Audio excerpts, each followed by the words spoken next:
This week on the show, we are talking about the 1984 film Amadeus.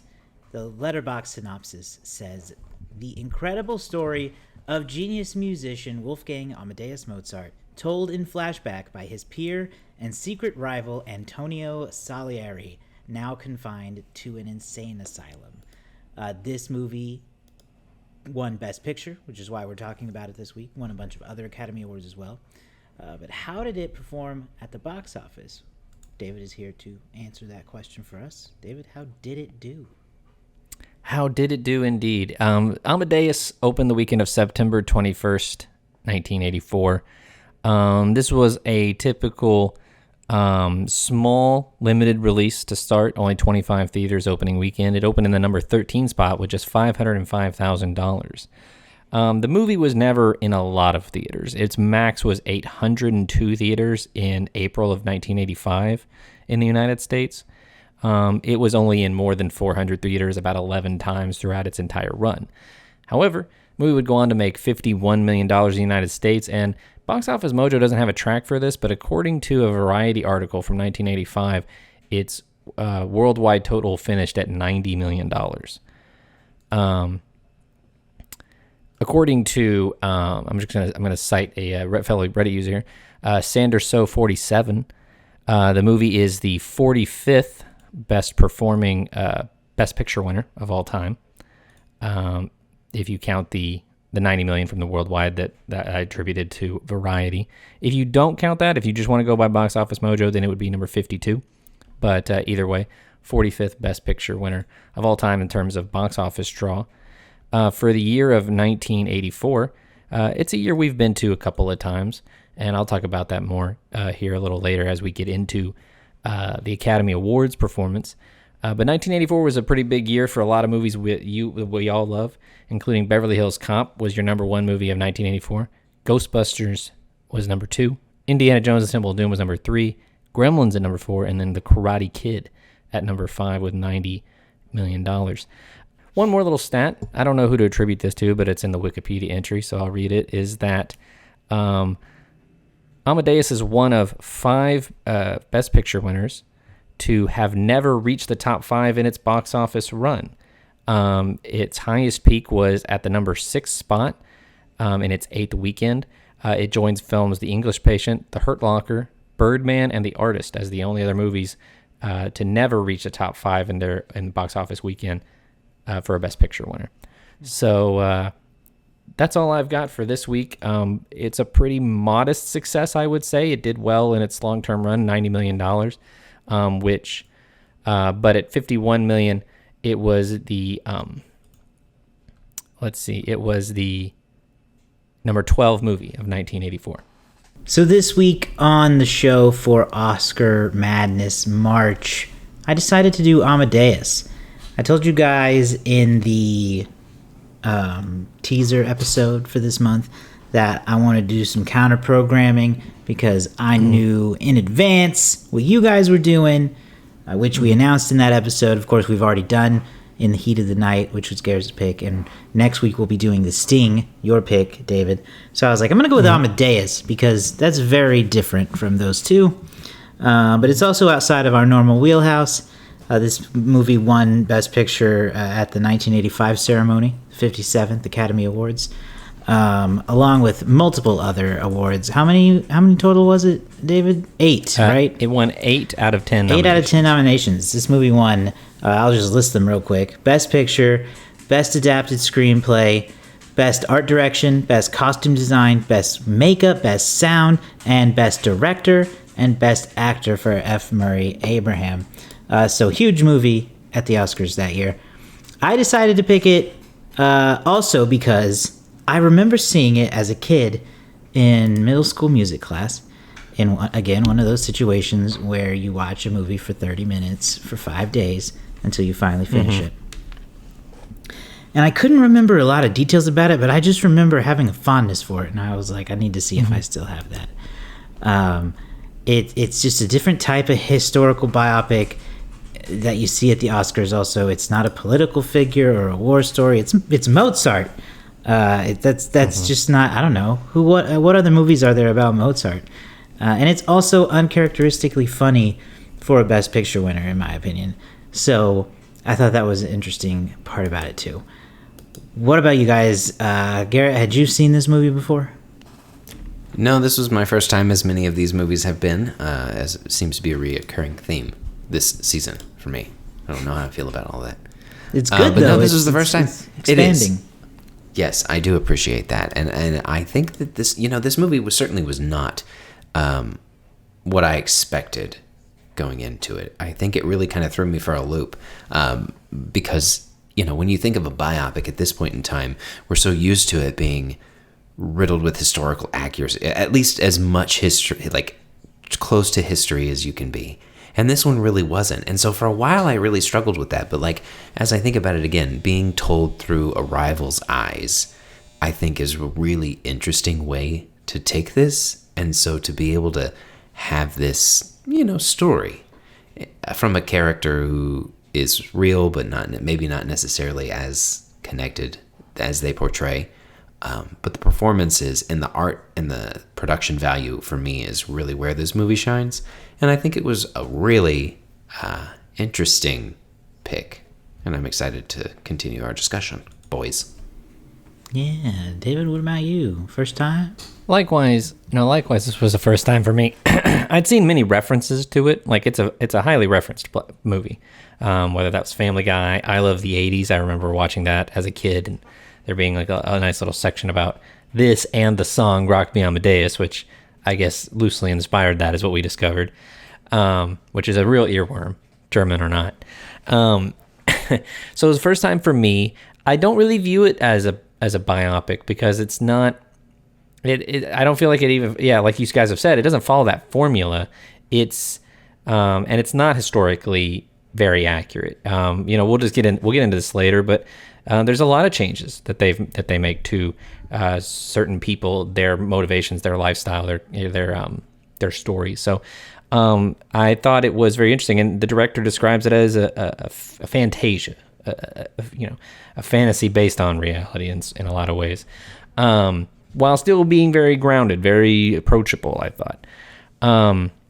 So it was my first time viewing, and I was a little thrown off, a little jarred at first, because my interpretation was this was a comedy, like flat out. Only to discover it's actually more of a drama, but has, a lot of humorous elements, has humorous characters. Right. I said it's uncharacteristically funny for a Best Picture winner. Not to confuse it with a pure comedy, because it's not, but it is oddly funny, I think. There's like parts of it where I'm like, is this even appropriate to laugh at? I guess it is. I don't know. So in that way, it's very comedic. And also I was looking at what it was up against for Best Picture that year. A Soldier's Story, Place in the Heat, A Passage to India, The Killing Fields. And I don't know what this does to my credibility, but I haven't heard of any of those movies. Samesies. I feel like A Passage to India is vaguely familiar. So if I'm going down, we're all going down together. Yeah. On that one. Oh, actually, I think I typoed this. This is a place in the heart. Oh. Not in the heat, but the heart. But either way. Well, the fact that I didn't catch it also says enough right there. So.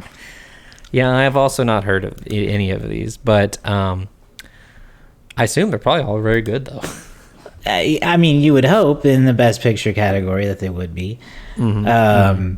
So, like we said in the in the box office portion of the show, this movie is ultimately about the story of Wolfgang Amadeus Mozart, the famous composer, but kind of as told from the perspective of Antonio Salieri, who is a big fan / protege / grows to be greatest rival because of the jealousy that begins to grow for Salieri as their careers grow together.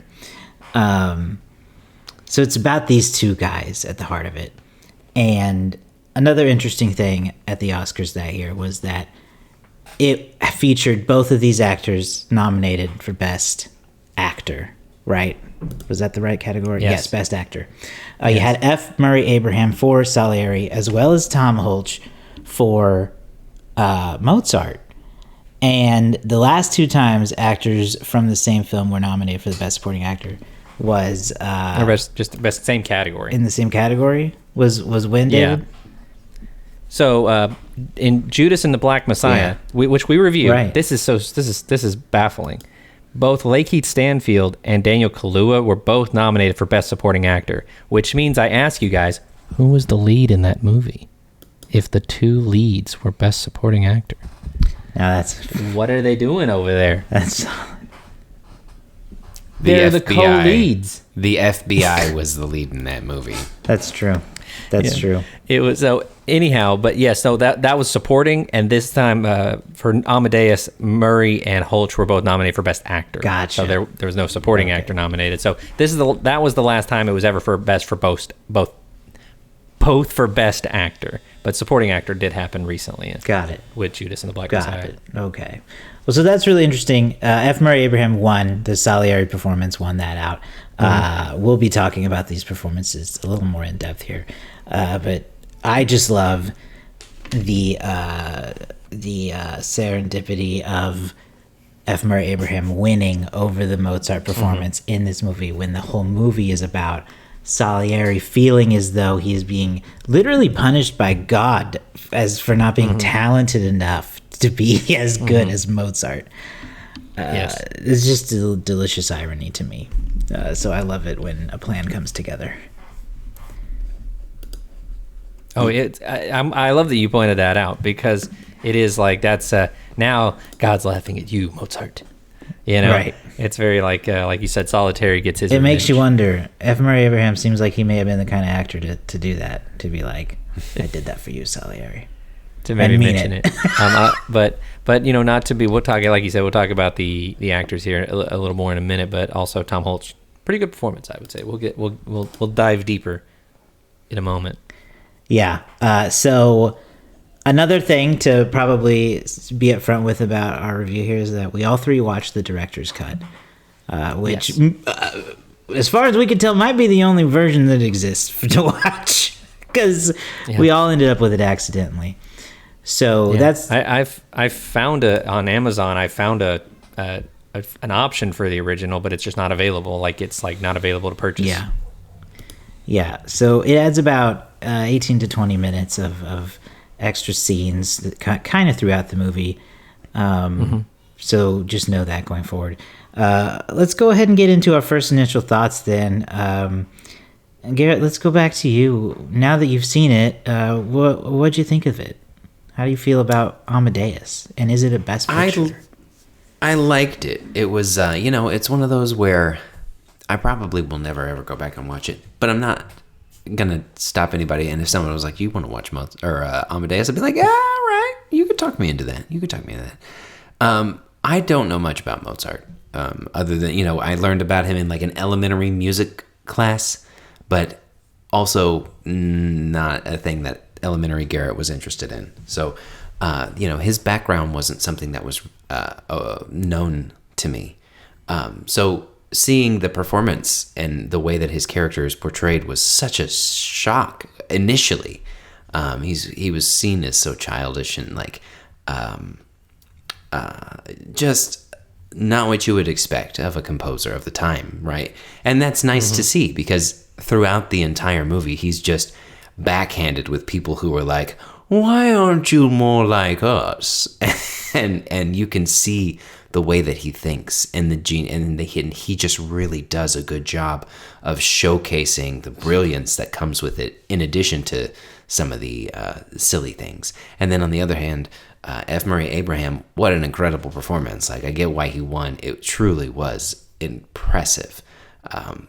What a God complex this man has, to think that, because he prayed and wanted this, he wanted to do it for God, but he wanted to be famous. I mean, that's one of the first things that he says, right? So no wonder that he didn't get this. And then to see Mozart, who is just an ass there. Yeah. And he's just talented. And that to drive this man to literal insanity, and the spiral that he goes through, and the way that he tries to keep him down throughout the whole thing, and the depths of his villainy is he's like a living scar, like that level of villain. Well said. Well said. Yeah, David, what about you? Yeah. Oh, I agree. The director's cut did run long, but I kind of looked it up. It's about most of the first hours where all the cut stuff was re-added, and then there's a scene towards the very end of the movie that was cut, and put back in. I found it to be a very interesting premise. I loved the start of it. I loved how we see Salieri as a low point. He's like crying out, apologizing to Mozart for killing him somehow. And then we get this interaction with him and this priest.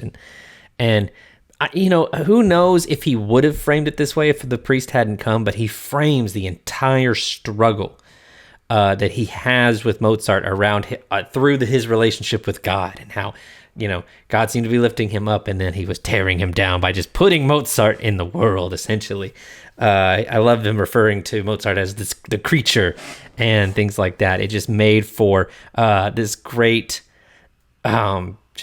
theatrical over top. And maybe to no surprise, this is adapted from a stage play, a 1979 play that was itself based on a shorter play from 1830. It has a lot of big theatrical elements. It has very engaging dialogue in that respect. And then this is like a movie for actors to digest. If you're big on performances, there's a lot of great monologues here. If I had known about this movie, how long have I been out of college? 15 years ago now or so. I might have stolen a monologue from this to do for my scene auditions and stuff. But so really good performances. Probably, honestly would have loved to see the shorter cut, maybe, because I imagine that some of this stuff, I can tell why it was cut, and maybe some of the stuff that wasn't cut maybe should have been also. Who knows? But I think it's very interesting characters, good performances, good dialogue. Obviously, very good production design. Everything looks like you're in that world. And like you said, Garrett, I love that Mozart as a character subverts your expectation of what Mozart is like. You think of him as a stuffy, aristocratic composer, but the guy, he died when he was 35. He barely got out of his youth, more or less. And most of his youth was spent performing for kings and queens. He was the first child star. Maybe not the first, but he was one of the first child stars that'll do stuff to you. So, very interesting. I really liked it. Yeah. What Josh, did you say did you give your first thoughts? It really, it held up for me. So first of all, I was like, I need to revisit this. And I still was like, okay, this was fun. I enjoyed this movie a lot. And it is because of the strength of the performances of F. Murray Abraham and Tom Hulce in these roles. Salieri and Mozart are just such great rivals. They do such great cat and mouse. They do such great spy versus spy almost type of stuff. But also it's like Wile E. Coyote in a way, where Mozart's the roadrunner who always just gets the one up on him. And I just love that. Without really trying. Right, without really trying. And that's what's so delicious about watching it unfold as it gets crazier and crazier, and as they get closer and closer together as collaborators. So watching it now, not as a 12 to 13-year-old, I get that a lot more. Back then I was like, there's so many farts. There's a lot of farting in this movie, a suspicious amount of farts, and discussion of farts, and like the one of the scenes that cracks me up is when we kind of first meet grown Mozart, or when Salieri does. He's excited to meet him, and he just kind of bursts into this room with Tish, rolls around, and they're all, being dumb teenagers. And what does he even say? He's like, he's talking in reverse. Yes. He's and he's like, words. yes, and he's like, people fart backwards. And I was like, what the hell is this movie? Oh yes, thank you, yes. Yeah. So there's just a lot going for it, but then again, at the end of the day, I gotta bring it back to the rivalry with these characters. I love watching how it evolves. I love watching Salieri just completely fall apart. He never recovers, even though he feels he did at the end. And Mozart, almost none the wiser, doesn't care, dies due to his own addictions and illnesses. So it's just like a tragic story, but like a classic story about jealousy being your own downfall. And David, you had mentioned some of the scenes that were in this, but one of the things that I really liked about the director's cut is I feel like you got to see more of Elizabeth Barrage's Stanzi Mozart, and I think that character is really strong throughout the whole thing. I mean, she is the one that is like, she basically keeps Mozart not in line, because he was not in line, but like focused on what was mattered, and she was the one who was like, we need to survive, and she kept them afloat. You know, he was the talent and she was called the manager at one point in time, and like her strength and like, you know, she was really strong until that last moment where she was just like, I'm done with this, you know, and had that moment. Mama tried. Yeah. And then she came back there at the end. But like, I really appreciated her performance too. And I think that, you know, I feel like a shorter version, she would have been one of those characters who was cut and just kind of was here a couple of times and then faded into the background. And so it was nice to see a fully fleshed out character there. I appreciated that piece. 100%, because I thought that her performance was very good. She's aggressive, she's vulnerable, she's tougher than Mozart in a lot of ways. You know, she stands up for herself, stands up for him. Like I said, you know, Mama tried, but you know, despite her pleading, Mozart denied.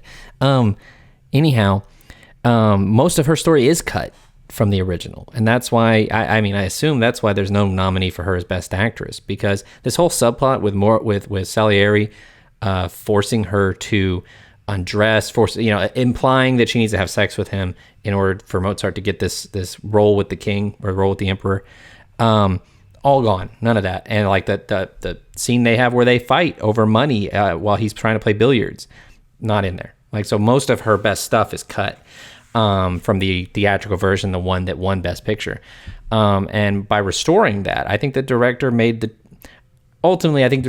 right choice. By restoring that, it makes for a fuller movie, because all of this stuff about how Mozart's struggling with money doesn't come up until basically the very end of the theatrical cut, based on what I've learned has been cut out. And so I agree with you. A great third performance that I don't think probably gets enough shine compared to the other great performances in this movie. Yep. Couldn't agree more. And let's talk about another one of those. Let's talk about Mozart, Tom Hulce here, because he gives a really wild performance in this. First of all, haven't really said this yet, but I don't know anything about the historical accuracy of this film. So I believe just through some basic Googling and some YouTube searches that I've done, that is not considered to be highly accurate historically. So I don't know if this is how Mozart really behaved. So we're not going to get into that. But for the sake of... He was a wild boy, but I think it was exaggerated. Right. So for the sake of the discussion, we're acknowledging that. Yeah. But he's crazy. He has this signature laugh that is just so grating. Yes. And I put it in our notes, and I couldn't stop thinking about it since, but he reminds me of SpongeBob and Salieri is Squidward, down to the laugh and down to the sullenness of Salieri, and Mozart being like, ha ha ha ha, fart, ha ha fart, and he just like farts his way into success as Squidward Salieri just like can't catch a break. And just stuck in mediocrity for his whole life. That's the Squidward story. Yes, the patron saint of mediocrity, as he later names himself, apparently.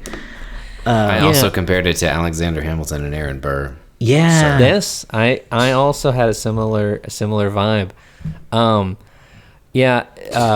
Hulce, which shout out. My first introduction to Tom Hulce was he plays Quasimodo in A Hunchback of Notre Dame. I didn't know He's that. both the speaking and singing voice of Quasimodo. So, in my head, as he's doing most of this stuff, I'm just like, it's just Quasi. It's just that's just funny. Quasimodo talking right now. It's very fun. Annoying, eccentric. Like I said, his character was a child prodigy and was essentially a child star. And think about child stars today with all the media and blitz. So it makes sense that he'd be a weird, eccentric 26-year-old when this. I think when he's introduced in the movie, when Salieri meets him, he says he's 26. So just imagine, what that sort of being paraded around kings and queens all over Europe would do to you. And I thought he found a good note with it. Inaccurate, maybe, but plausible, Right. definitely. Yeah. Yeah. I really enjoyed the dynamic. Oh, go ahead, Josh. No, I was just gonna kind of wrap that part of Tom Hulce up by saying he's just this silly, goofy kind of guy who's just like about chasing women, and he's always drinking, and he's late to performances all the time. He's just always goofing off. I want to give two little details about Hulce, as if we're going to wrap on him. One, part of his inspiration was tennis player John McEnroe, because John McEnroe was a kind of eccentric, fiery, troubled genius for his time. But also, Kenneth Branagh was one of the finalists to get this role before the director decided he wanted an all-American cast. And Mark Hamill was Amadeus on the stage version, and apparently read with several of the women who would go on to play Constance. And so like Mark Hamill got not too far away from being in this role, but I guess the director said that he was afraid people would associate him with Luke Skywalker, and they should have stopped doing that. Mark Hamill could have had a great career if he played Amadeus in Best Picture winner Amadeus. What we could have had if people could have just gotten over the idea that every audience member was going to see Luke Skywalker. Tragic. Because after I read that, as I watched this movie, I was like, Mark Hamill would have nailed this. Just watching every bit of it. Good tangent. Anyway, Mark Hamill Tim Curry sang also about played kids. him on stage. Oh, nice. No, this movie for me, I really appreciated some of the scenes that stood out and showed the rivalry. Josh, that's again what you mentioned is like the driver of this movie, obviously. And for me, it's not quite the end, but near the end, when they're writing that symphony together, and it really showcases the genius in which Mozart's mind thinks in a way that none of these people could understand throughout. I mean, he's being told that people can only hear so many notes, and or their ear can only take in so many notes in the course of a day. And that is just some crazy shit to be told. That was crazy. And he is this scene where they're riding together, he's hearing all of these symphonies in his brain and trying to get Salieri to write it out, his peer at this point in time, and his brain can't think. And then there's this moment where he finally hears it, and that is this something opened in his mind at that moment in time, and he could finally see. And it was just really well done, and I really appreciated that kind of a scene, because it again, the dynamic that they bring is Mozart is just genuinely trying to be himself with Salieri, and Salieri is so sneakily villainous behind his back that this really showcases a really good performance for both of them as they're going through such different stages of their life. And I don't know, that moment really just stood out to me for this movie. Yeah, I think you also, you had mentioned the scene where he's describing one of Mozart's pieces and the music's playing in the background. Yeah. That's sort of one of the strengths of this movie, is the performance by Murray and the mixing of the music within the film. Really, it honestly makes you want to like classical music. And I'm not saying that I don't like classical music, but it makes you go, it makes you realize why people love it so much. Why Mozart was so respected, because it was so different how he constructed his stuff. Yeah. That he really was a musical genius. You had called out that scene too. Did you have anything specific about that? No, that was it. I mean, for me, it felt like, there's these things that show people who are older and having memory problems, but you play a song for them, right? And it brings them back to that time. And that performance, that moment, that scene is what really stood out to me. Is so cool the way he's doing it, but like you feel like you're in his memory with him, the way it's delivered and the way it's constructed, and he's sitting there and he's almost conducting in his mind, and then you hear it as he's saying it, and it's just so well timed and constructed that it's just beautiful. It's only occurring to me now, and I will have to look into this. It's occurring to me now that I think did you guys both watch How I Met Your Mother? Yeah. Do you remember the scene where Marshall describes the perfect cheeseburger that he got that one time, and he's talking about, and suddenly a pickle, a playful little pickle just emerged. Like, I think that's a reference to the scene that we're talking about. It's just occurring to me now. Marshall's perfect cheeseburger is Mozart's, whichever song that was in the scene, Canon in D. That's right. I don't know. We got to talk about the most famous scene, the scene that's often referenced. It's more farts, Josh. Right. But the scene where Mozart's at a party with his dad, Salieri's there in disguise, and he as punishment, Mozart's asked to play Salieri. various songs.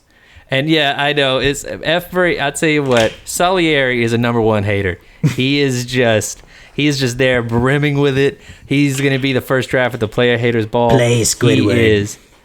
Same thing. Play Salieri. And now there's a challenge. Wonderful. I mean, it's just. Did I freeze on a fun face? Yeah. But yeah, that's the one I've seen. That like there's the Family Guy version.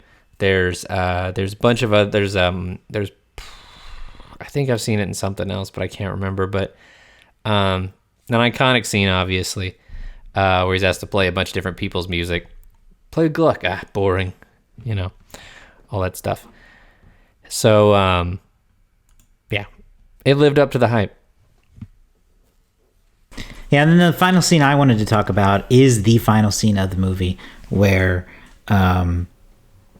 Salieri, in the present day storytelling, is finally, in his own way, coming to terms with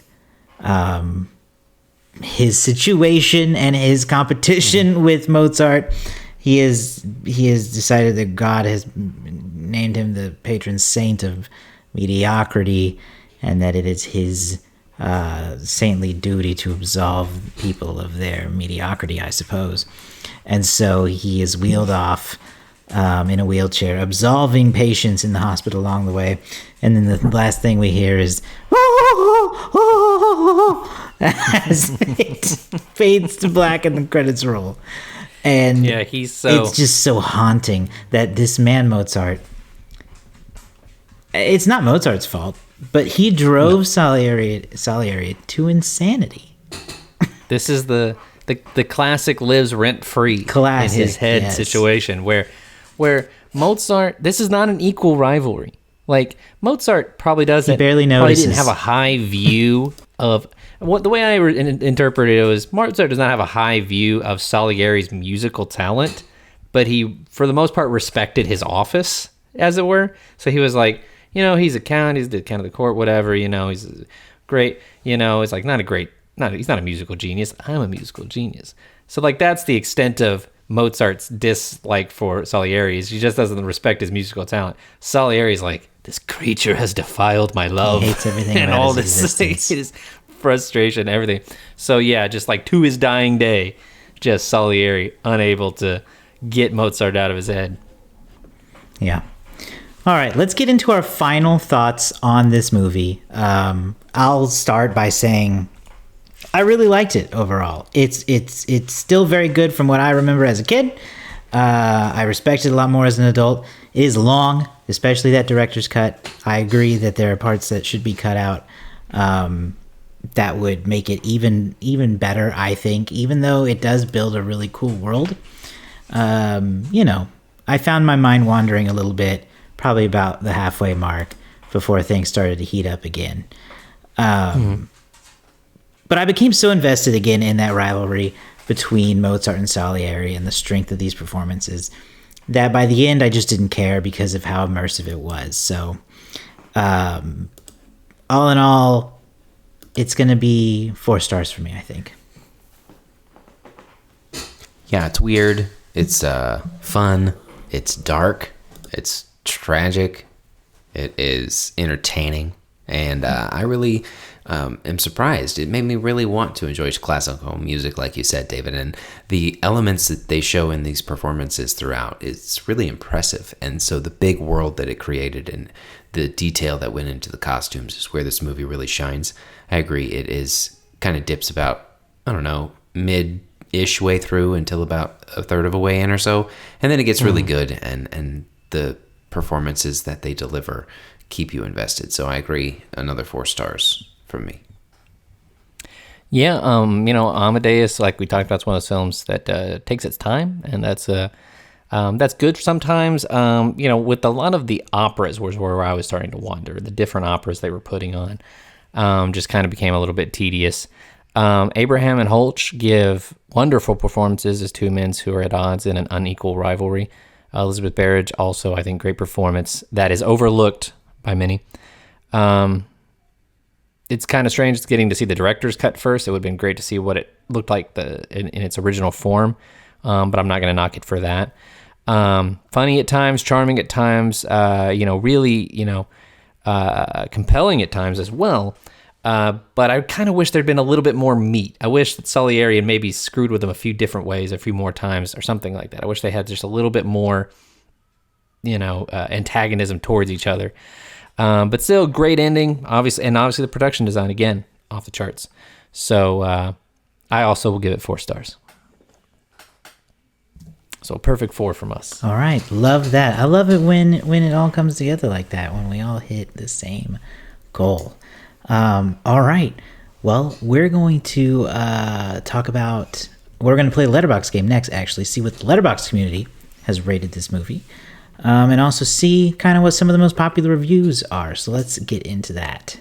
It's time for our favorite part of every week on So Many Sequels. It's the Letterboxd game for Amadeus. We should, I don't know, we need like if I had a proper soundboard of sorts, there would be like a Letterboxd jingle or something. A box office I'll have to work on that. There's got to be some way to like incorporate a sound. Internally, I have a little box office jingle that I do for myself. Well, we'll have to get that recorded. How much money did the movie make? It's the box office stats with David. And then I come in and I go, that's me. That's beautiful. Ridiculous. We need to get it made somehow. Anyway, in this game, we're going to each take a guess at the average score of the movie Amadeus on Letterboxd from the entire Letterboxd community. That's our favorite social media platform for movies. You can follow each of us there individually. Just check out our names, and you can follow the show there at So Many Sequels Pod. So we're going to do that. We're going to guess that. But first, we're going to read some of the most popular reviews, kind of get an idea for the feel of how people are feeling on Amadeus. So you guys start thinking of that. These are going to be wild. I know. Yes. Prepare yourself already. First one. 4 stars. Not naming this movie after Salieri is such a good joke. And that is 4.5 stars. I knew Mozart was an Aquarius the exact moment his goofy, annoying ass walked into the room. 5 stars. Pretty good, but the whole soundtrack was just samples of old music. Kind of lazy.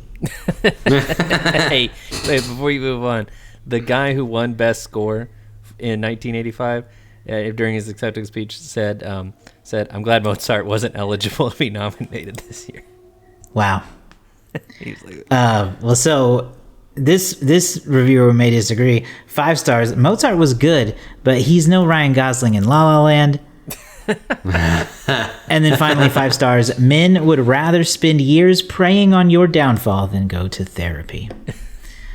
So they didn't have therapy back then. No, they did not have therapy back then, but I think many of them still would rather just prey on someone's downfall than ever consider. That was therapy.